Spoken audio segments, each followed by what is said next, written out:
for re-sharing afterwards. So I will send you all a copy of this recording after today's session. Thanks for spending an hour with us this morning. We will be finished by about 5 to 11 this morning. But good to see you. Hi, Chris. Good to see you. Good to see you too. Yeah, thanks for coming. Trish, nice to meet you. Have we met, Trish? No, I don't think we have. Just I missed the last one. I was in Mallorca, so apologies. Oh no, apologies for being in Mallorca. Sounds amazing, Trish. I wish it was still there. I'd choose that over this any day of the week. And I run it. But good. Thank you for joining us, Trish. Welcome. Nice to see you. Joe's with us as well. Hi, Joe. Hi, good morning, everyone. Congratulations on the podcast episode, Joe. I listened this week. It was excellent. Really good. Oh, thanks for taking the time to listen, Justin. That means a lot. And, pleasure. I thought it was a really inspiring episode. Really good. Joe, for those of you that don't know, Joe runs like a community interest company. Is it a CIC, Joe? Encouraging kind of better oral health for children and trying to, really put out a preventative message. And she does a lot of work in her local community. And she was on the Eastman Dental podcast. The episode launched on Monday. It was a great conversation, about 45 minutes. Really worth a check-in. I'll include it in today's follow-up session just in case you're interested. But yeah, good work, Joe. Nice to see you. That's kind. And if I can just say on that point, next week it's Fiona Perry, who is a hygienist up in Scotland, who has set up a company called Flying Smiles, and she goes out on her push bike to get to people that can't get to practices. So I think that's going to be a really good listen. Because Fiona joins these sessions as well when she can make it, doesn't she? Yeah, that's right. Because I was with her at the NEC when we were in your talk, and that's right. We couldn't believe that we're regular attenders on this, but we've never been on the same call. It happens. Yeah, it happens. Transient, Joe. Transient people. It's all good. It's all good. People are welcome to come and go. And we've got Mark's with us as well. Mark, I think it might be the first time Mark's been here as well. And then we've got Vera with us as well as this morning. So welcome, Vera. Welcome, Mark. I don't know if I don't know if you can see us or hear us, but you're very welcome. Vera. Hi, nice to see you. Nice to see you. Thanks, Vera. Just for those of you who it is your first session, or if you haven't been with us before, one of the things we do, so I try and structure these sessions. I'm trying to do a few things here.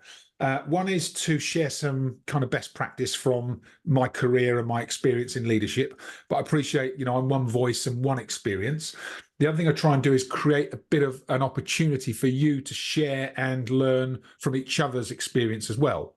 So the session is kind of in 3 parts. The first part is, us kind of quick introduction. Then I'll go into some content shortly and share some principles with you that hopefully will just stimulate your thinking and start to make you kind of consider things perhaps slightly differently. And then we'll open up into perhaps a couple of breakout rooms, give you a chance to meet your peers, have a conversation about what you're doing today and perhaps what the content today has, maybe stimulated in your thinking. Then we'll regroup, take your feedback, and then I've normally got a couple of messages I share at the end, and then we'll wrap up. So hopefully you'll find it valuable as an opportunity, not just to learn from me, but to share and learn from your colleagues on the call as well. So we are at 5, just gone 5 past. So let's make a start. I'm going to, let me just get my slides teed up and make sure I share the right screen. Sometimes I forget to share altogether. Chris has helped me with that more than once, I think. Okay, so you should be able to see my screen at the moment. So today is all about leading, it's about leading by example with our teams, especially if we want our teams to become more independent.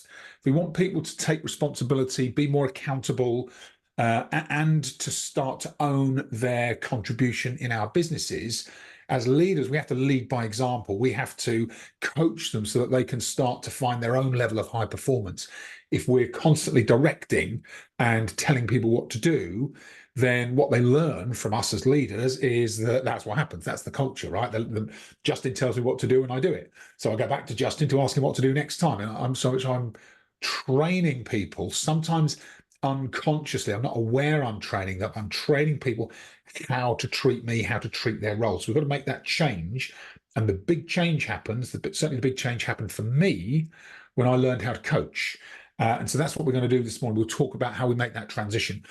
And this morning's all about thinking time. So those of you who've been here before, you'll remember today's an opportunity, this hour together, just under an hour, a chance to step off the treadmill of the day-to-day activity that you do in your role, start to think more strategically, give your brain the chance to slow down, because that's generally what happens when we slow things down. The mind starts to think more clearly. These sessions are about creating clear thinking time. And we'll talk about why use coaching, how we start coaching. Then I'll talk you through a model called the GROW model. Some of you will have seen that. I've got a twist on that today as well. So I've got a slight change to the GROW model that hopefully you'll find useful. And then we'll break out for the discussion, and then we'll take feedback, and then we'll wrap up by 5 to 11, just to give you a 5-minute window between now and your 11 o'clock. Okay. Whenever I think about coaching, I'm reminded of the time before I discovered coaching. So I spent probably 2.5, 3 years in a sales management position before I had any formal leadership development. And it was probably one of them, as I think about it, the company I was working for at the time, as I went through those 2.5 years, I actually thought about leaving. I was exploring other opportunities because I was so stressed. With my first management role, I did it to myself, but because I've been a high performer, I was expecting people to kind of be like me, and they obviously nobody's like, we're all unique, right? But I didn't get it at that point. I was quite driven, and I spent quite a lot of time trying to get a team to be like me without realizing that wasn't the answer.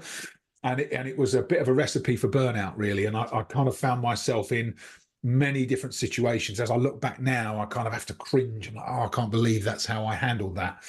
But actually, in a way, partly having gone through that experience made me value when I finally learned what coaching was and how I could start to coach people, set clearer expectations, follow a really structured approach to leadership, but still be myself. Then it really changed everything for me. And I come across lots of leaders. I do a lot of leadership development in businesses, and there are lots of people, thousands of people, probably hundreds of thousands of people who are in that same situation, where they've been really good at what they do, high performer, best in their team. Then they get promoted to leadership or management, and they're kind of left to their own devices, because people think, well, they're good at that, they'll be good at this. And very often that isn't the case. So a lot of the work I do is with leaders, sometimes very well established leaders who still haven't had that fundamental leadership development and are still finding themselves day to day directing and pushing and cajoling and haven't really discovered the power of coaching. And we'll talk about that this morning. So this is, for me, it's quite personal, because I remember that experience I had and how difficult I found leadership until I learned how to coach.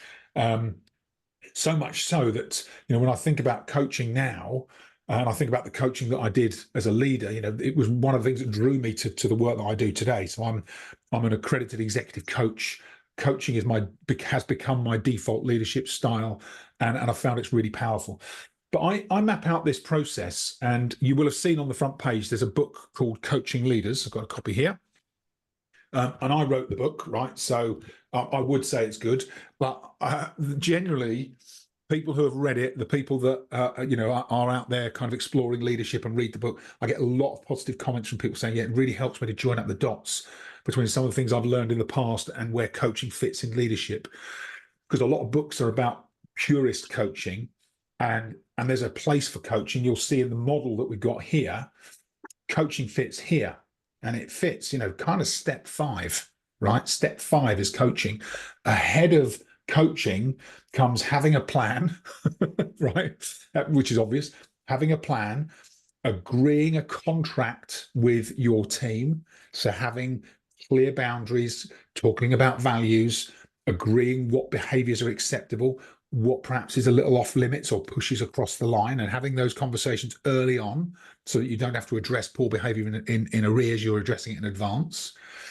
To be able to set really clear objectives and goals and have those agreed with your teams so that they understand and you understand, and you're reviewing regularly. And then being able to create some space where you can watch your team in action. So your team are in action, you're observing. And from that, once you follow those clear, simple steps, and you've got that relationship with the team whereby they trust you, So if you try and coach someone and they don't trust you, you tend to meet defensiveness. So we have to have that relationship of trust. But assuming all of that's in place, then coaching is like for me, it's like the superpower. It's like the leadership superpower. And we coach to help people understand how they can make positive change. So let's talk a bit about what that entails. So in the opposite of kind of conventional directive management, coaching is all about questioning in the right way, positively questioning people, sometimes using questions to give people support and challenge at the same time, and listening to people so that we listen to understand, and then creating a bit of space for people to be able to think. And that's the combination, right? So it's questioning, listening, and creating space. And what creating space means is when we ask a question of someone and they might say, I don't know, we don't just answer and go, okay, well, what about this? We just create some space. And people will fill the space with their thoughts, with their processing of the question that we've asked. And that's the important distinction. It takes a bit of practice, that, especially when you're in a busy role, busy business, busy team. There's lots going on. To find time to create space is quite difficult sometimes, but also important. And we'll talk about the GROW model in a moment. The GROW model is regarded as the gold standard. I don't know if anybody's read the book Coaching for Performance by Sir John Whitmore, but that's when the GROW model was first introduced into professional coaching spheres. And it's a really interesting book, very good book, very comprehensive. So if you haven't read it, well worth reading after you've read Coaching Leaders, of course. And then we really do think about, when coaching, it's about parking ourselves. So kind of parking ourselves, parking all our knowledge and experience. That might guide your questions, but we really want to avoid, where possible, when we're coaching, giving people suggestions. And I'll talk about what we do instead. It really is about what's happening for the other person. I already talked about relationships and trust. We have to have a relationship. We have to have trust for people to open up in coaching. If you've got a leader that's trying to coach, but there's not sufficient trust with their employee, they won't get the depth of the conversation. That's been my experience personally, and with other people I've coached. I talked about slowing down, creating space, and that sounds like it almost sounds too simple to be true, but very often people have agendas. We've got, you have short meetings, you've got things going on back to back. Creating space is really not that straightforward until you start to do it. When you start to create some space, you recognize the value in it. People think more clearly. They're much more expansive. You get more ideas. You get a greater sense of ownership from the other person. And we do want to give people that opportunity to, for the expansive thinking.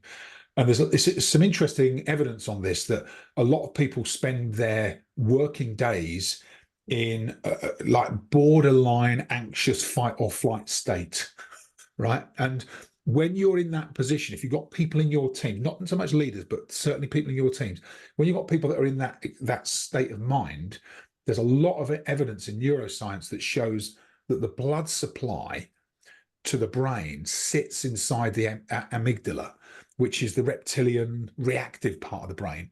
And the part of the brain that allows more clear thinking, the prefrontal cortex, is kind of starved of blood supply. And so actually creating expansive thinking, giving people the time and space just to slow things down a bit, really does change the way people think. It's quite remarkable. The evidence is really interesting here.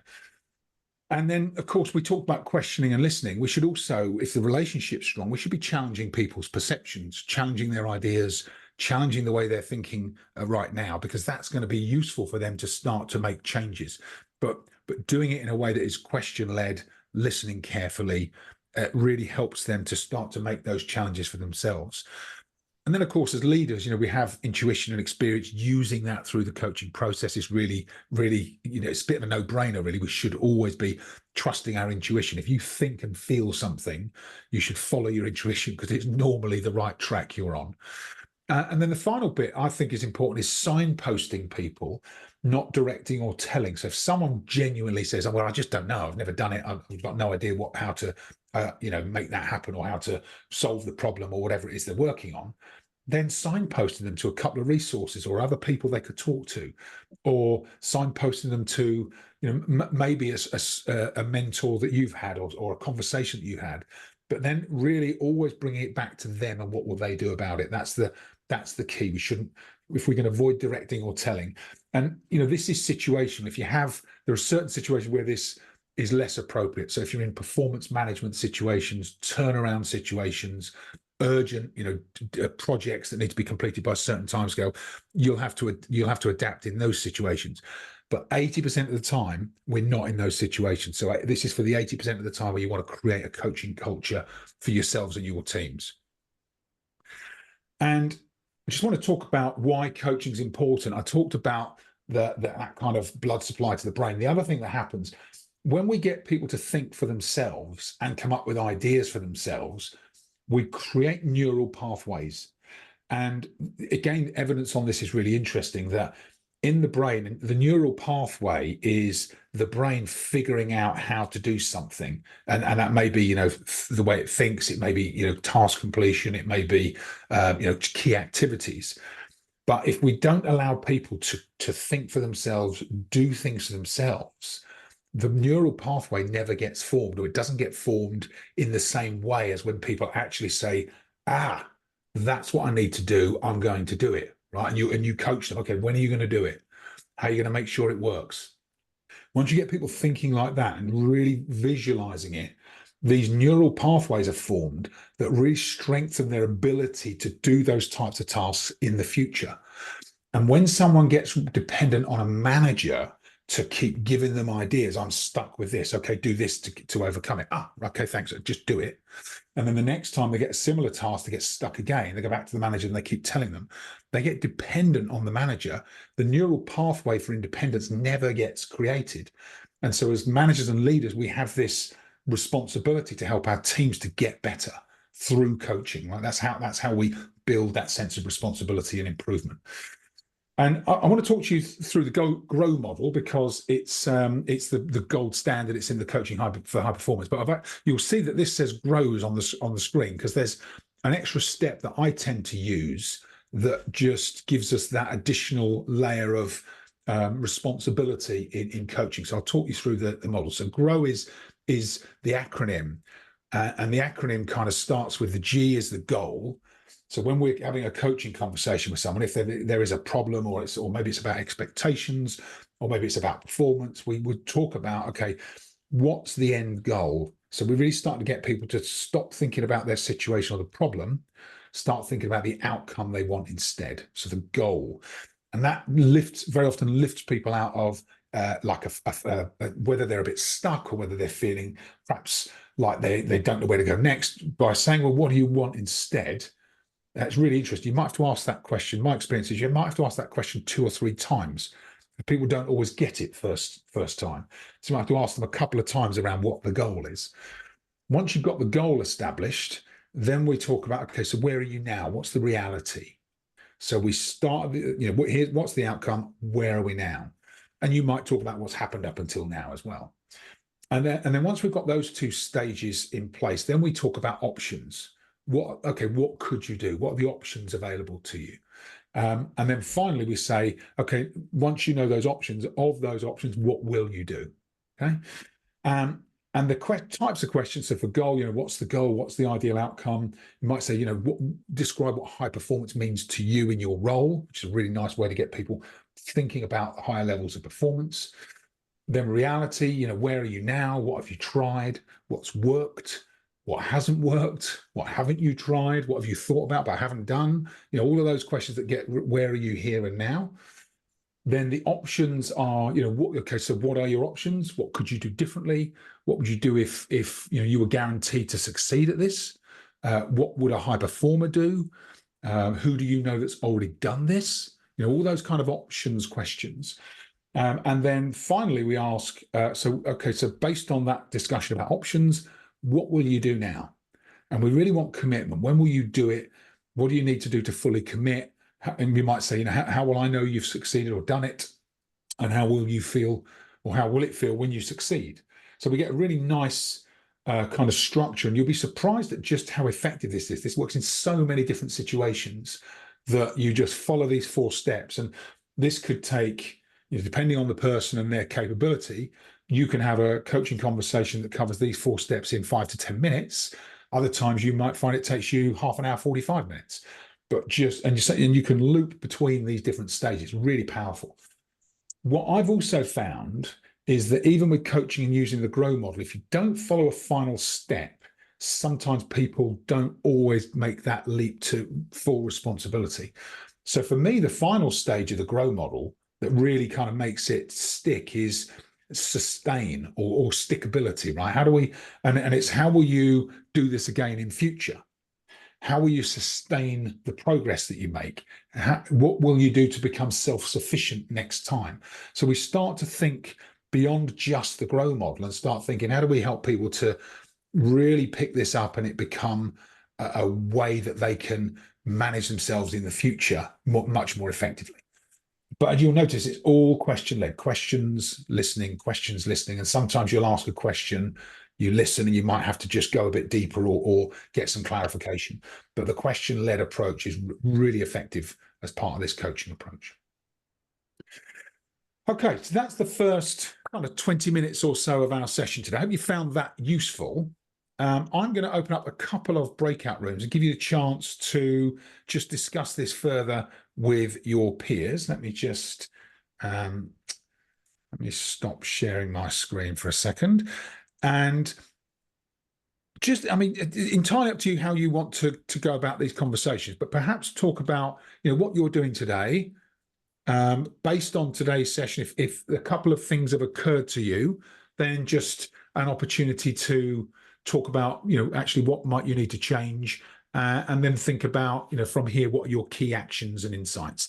And if I can just ask you, once you've had that conversation, we'll regroup. We'll have about 15 minutes. We're going until 22. Once you've had those conversations, when we regroup, I'll just ask someone in each group just to give us a bit of feedback. So if someone wouldn't mind either taking a few notes or just paying attention generally, that would be great. So I'll see you. Hopefully you enjoyed meeting somebody new and having this conversation, and I will see you back here in 15 minutes. Enjoy the conversation, everybody. Good. I'll just resume the recording. I hope that was a useful conversation. So what we normally do now, we've had a couple of groups, so we'll just take some feedback from each group, if that's all right. I don't know if someone took some notes or if someone's feeling brave this morning. Let's start with group one, which was Dorcas, Mark, and Vera. Who would like to share your conversation? Well, they all agreed that I should say something. You were volunteered, were you, Mark?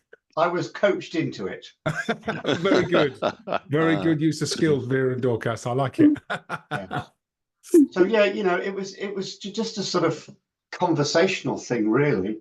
But it's sort of ranged from, I recognize I'm trying to teach or tell my people what to do. Yeah. It turns out my people are quite creative and intelligent. They're well trained. Sometimes I think, well, perhaps I should manage people the way I like to be managed.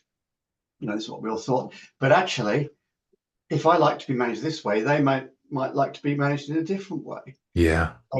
So really, it's kind of like, we thought it was a bit like being a conductor in an orchestra, where I can't play the piano better than them. I can't play the trumpet better than they can. I can't play the violin better than they can. They're experts in what they do. Yeah. But the coaching job as a manager is to try and get people to do their best and work like a team to deliver on. We've decided to play Beethoven. We're not playing Mozart today, guys. So we're playing this. We all agree that's what we're playing. But then, get that to happen. And then the other kind of coaching we thought was like, if you've got a boss that micromanages you, or a boss that, micromanages everybody, then, just telling them it's not fair, you're micromanaging me, I hate it. That's not great, because you'll just end up in a fight with your boss. But there might be some coaching skills, techniques that we can use to coach a micromanaging boss to deal with us in a better way. I think, that's kind of what we thought, really.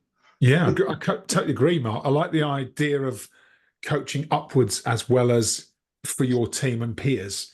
So Yeah, absolutely. It's multi-directional, isn't it? It's everyone that you are Yes. working with, where you can get the best out of the relationship and hopefully the best out of them and their performance. Well, Yeah. then it's everybody, isn't it? It's with your kids, it's with Yeah. your neighbours, it's with your, it's with everybody. Yeah. You know, it's just a sort of way of life, really. It's a way of perhaps dealing with people in different ways that suit them more efficiently to get something done. Yeah. Totally agree. It's interesting because when I first started coaching, I like you suggested, I kind of tried it. It worked really well with my children. They were probably kind of between 8 and 10 at the time, so they were really open to, really responded well to it. My wife was great at first until she realized what I was doing, and then she'd say, "Are you doing that?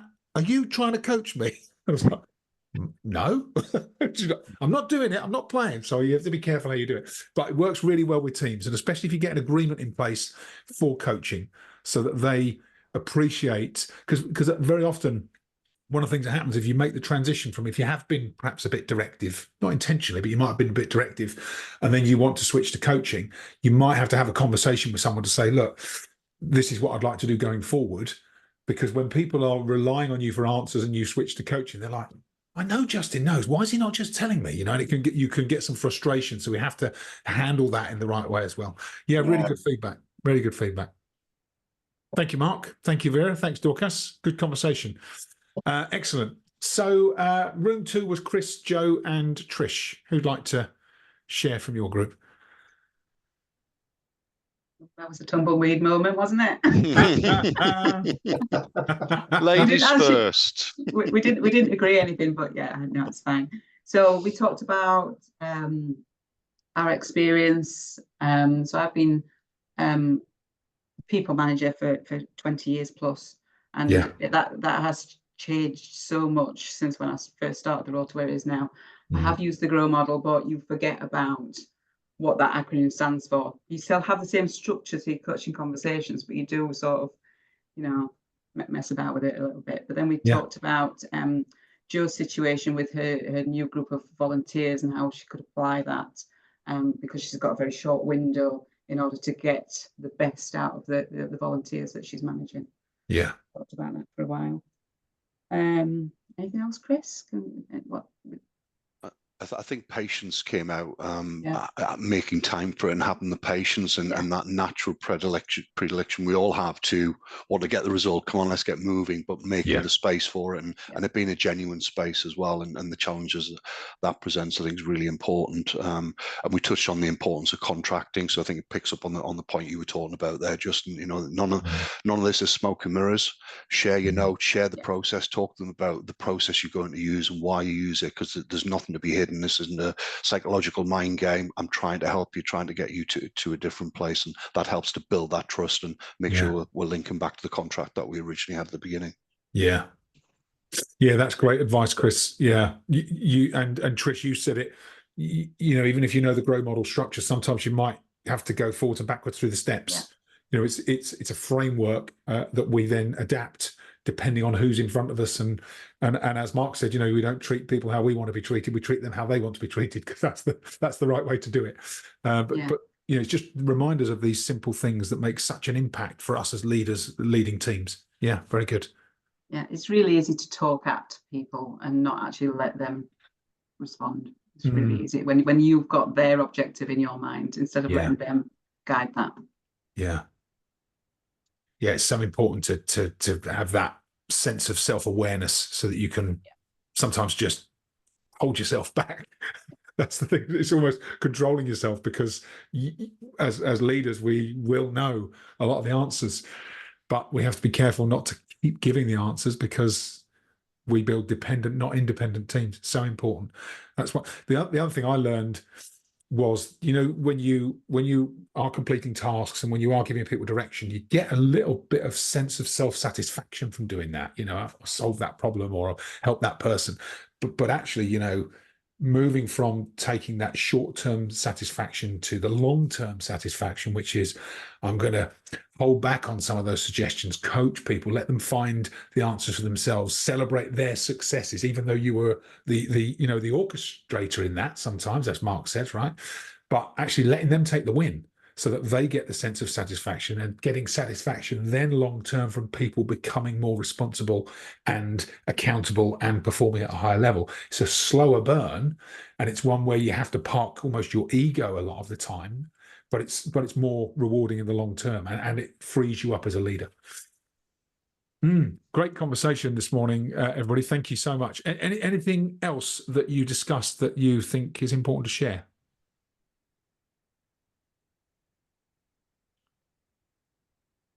Nope. Just creating a bit of space there, making sure that you felt free to to join in. Brilliant. Thank you, everybody. Right, couple of final messages from me, if I may. Just share a couple of final thoughts. So, hold on a sec. Let me get my slides teed up. So this is something that's, again, it's, a lot of the things that I share are obvious, but very easy to miss. So since I've been kind of working more in professional development and coaching, one of the things that I've recognized is that in order for us as leaders to kind of have this long-term sustainable success, we need 5 things in place. We need to be able to have confidential conversations. And there are times in my career where I couldn't have those confidential conversations. I had you either have a manager that isn't open to it, or you don't know if you can quite trust them. And then you're like, right, where do I go for that confidential conversations? I've worked for years in the corporate world with an executive coach. That's where I could have confidential conversations about anything, and I knew it would go no further. We also then, beyond just one-to-one conversation, you need a community. So you need, whether that's your peers, whether it's like, hopefully this type of session, one of the reasons I run this session is to create a community, because I'm really keen on community. I've got a couple of people work with me, but otherwise I'm pretty much, an independent executive coach. So for me, having community is important, because otherwise I can find myself, just rattling around on my own, and nobody really wants that. So community is important. Collaboration's important, learning from other people, sharing ideas. That's where we get that next level of growth. Challenge is important. So normally challenging our thinking, just helping us to think, actually, is that the right way to be thinking about this situation? Am I doing things in the optimal way? It's what we do for our teams, and we need to have that done to us as well, and with us as part of a leadership success. And the final thing is commitment to follow through, to do what we say we'll do, especially the big stuff, the big changes we want to make. That's really important. So those 5 things, I share those because hopefully they're useful to you as you think about what's working for you right now, and perhaps where you might have some gaps. And a lot of what we do, the programs that I run, we build in those 5 elements because it's really important. And I always offer a 45-minute strategy session. So if anybody has got stuff they're working on at the moment and they think, I'd really like to just get a second pair of eyes on that, just let me find the stop share button, and I'll put this in the chat. If you would like a 45-minute discovery session, just to, an opportunity to talk through your business, what's going on with your teams, that link, I'll just show. That link takes you through to my diary. You should be able to go straight in, and you'll see probably there'll probably a couple of slots next week, where if you wanted to just check in, have a conversation, I'm very happy to do that. If there are things specifically that you think I can help you with, obviously happy to share some of my experience as well. But it's just an opportunity for, sometimes it's more of a coaching conversation. So I probably won't give you any advice. I'll just ask you questions, and that's quite useful as well, because the questions get you thinking differently. Okay, that was everything for me. If anybody has any final questions or anything in your mind that you'd like to just bring up, either with me or with the group, then feel free to do that. Any final questions before I let you get on with the rest of your Friday? Anybody got anything else? Anything burning? Oh, Joe, you're on mute. I can see your lips moving. Oh, just to say thank you, Justin. Thank you for the breakout room. Really good to chat. Thank you. Oh, good. Thanks, Joe. Thank you, and thank you everyone for coming. I mean, if you weren't here, I'd be on my own. So I appreciate you.